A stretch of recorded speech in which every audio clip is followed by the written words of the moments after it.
Uy, Kupal, may namamalimos. Oo nga, pare. Bibigyan ko to ng play money, peking pera. Tingnan mo. Sige. Iyo, namamalimos ako. Meron ka bang pera dyan? Katagal ko nang hindi ko makain. Oh, ito po. Oh, tingnan.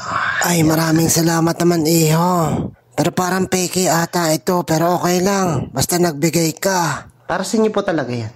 At dahil napakakupal ng puso mo, bibigyan kita ng isang peking medalyon. Peking anting-anting. Para sa iyo talaga yan. O, hawakan mo, iho. Wow.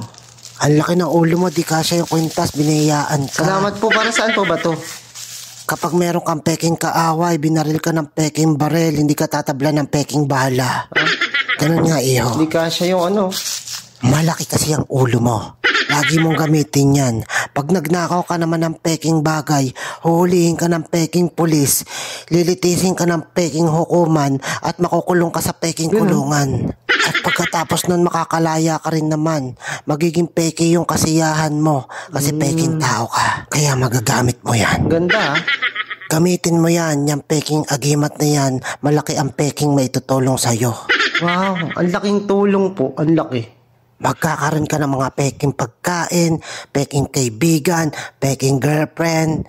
Ay, ganun. Magkakaroon ka ng peking kasiyahan, peking jugjugan, peking pera. Lahat ng peke mapupunta sa'yo.